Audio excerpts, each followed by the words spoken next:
everybody, welcome back to Delectable You Recipes for Food and for Life. Today we are making grainless granola. I already have a go-to gluten-free granola recipe that I make all the time for my friends and my family, and we all love it, but sometimes I just want to have some granola without my grains. So I had to come up with a recipe, and I did. And this recipe is sweetened with maple, and it's filled with the nuts and seeds of all lovely flavors and textures, and I think you're gonna love it. It's also got the cinnamon and the nutmeg and the cloves that really remind me of the fall. So once you get this in your oven, it's gonna smell like fall in your kitchen. So let me show you what to do. Okay, first things first, preheat your oven to 350 degrees Fahrenheit. I've already done that. Second, grab yourself a large sheet pan and line it with a parchment paper or a silicone baking mat. I reuse my parchment paper, specifically the stuff that I use to make granola with, because I like to save trees. So you can do the same thing, or you can get a new piece, whatever you want. Now we need a large bowl, and into this bowl we're gonna add our ingredients for granola. So we're gonna start with some almonds. I'm gonna make a double batch today because this is a really popular recipe. So if you don't have that many mouths to feed and you just wanna do a single recipe, just do everything half of what I'm telling you. So we're gonna do 2 cups of almonds. These are whole, organic almonds, raw. You don't want them to be already roasted because you're going to roast them. Okay, now let's do 2 cups of organic sunflower seeds, again, raw. 2. All right, now we're gonna do 2 cups of pepitas, which are pumpkin seeds. Shelled pumpkin seeds. These are also raw. Okay, and then we're gonna do 3 cups of unsweetened shredded coconut. Okay, and finally we're gonna add a cup of pecans, I don't know how to pronounce it. I think you say it however you want to. Now I'm just gonna kind of break them up in my hands a little bit so they're not all whole.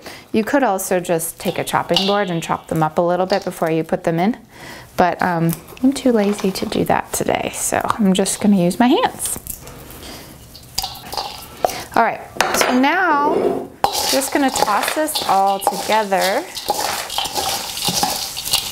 There we go. So this is the base of our granola. Now we're going to make the wet part, the sweet, the spice, and everything nice. So we'll go over to the stove. All right, so I've got 8 tablespoons of organic coconut oil that I have melting on medium-low heat. And what I'm gonna do is I'm going to add the spices to the coconut oil. So we're going to add 2 tablespoons of cinnamon. You can eyeball this. It's okay if you add a little more. Okay, and then we're gonna add 2 tablespoons of ground nutmeg. See what I mean? Fall spices. I love this. Oh, that's a little too much. There we go. Okay, and then we're gonna add a teaspoon of ground cloves. Go. Okay, and what you wanna do is just stir this all together until it's nice and combined and the coconut oil is melted. Okay, looks like the oil is melted. So now we just need to add our sweetener. So I've got some organic pure maple syrup, and we're gonna add a cup of this to the pot. Remember, this is a doubled up recipe. So if you're making a single, you just need half a cup.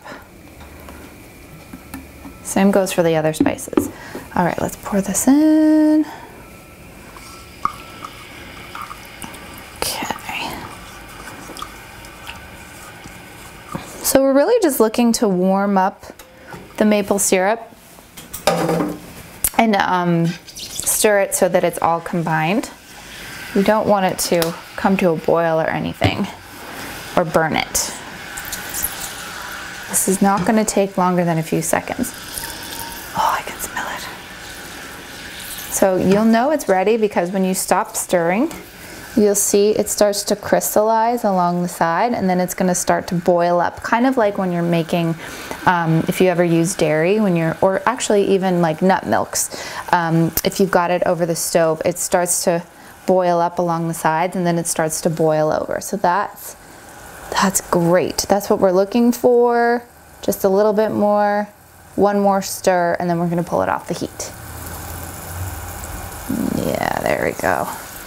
Okay, now I'm going to turn off the heat, and we're going to pour this concoction over the contents of our granola.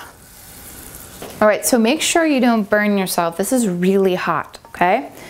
And I'm going to pour this over my nuts, seeds, and coconut.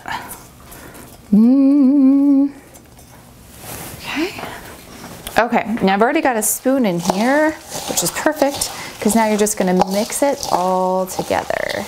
Oh my God, this smells so good.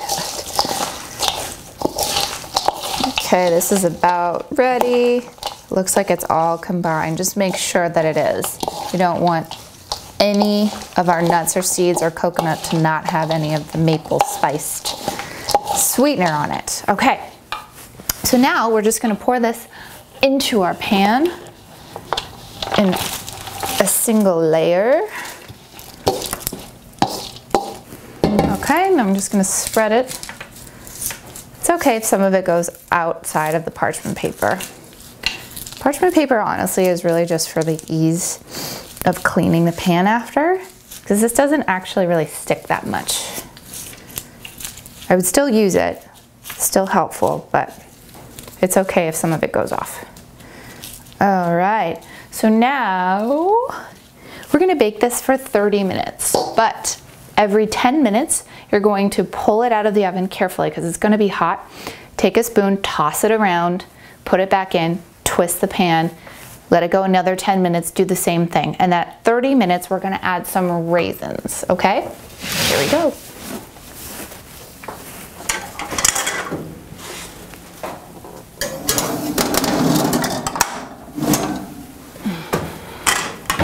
All right, it's been 30 minutes. Every 10 minutes, I have, as promised, mixed all the granola so that it doesn't burn. Oof. Ah, now it's almost ready, but we want to just add some raisins as a final step to give that nice chewy texture to go along with the crunchiness. So we're gonna add a cup of organic raisins, and we're gonna toss this all around and put it back in the oven for about 5 minutes, just to let it all come together. Remember, this pan is still hot, so make sure you use your oven mitts. Okay. That looks great. Okay, now just spread it out evenly again. There we go, and put this back in for 5 more minutes.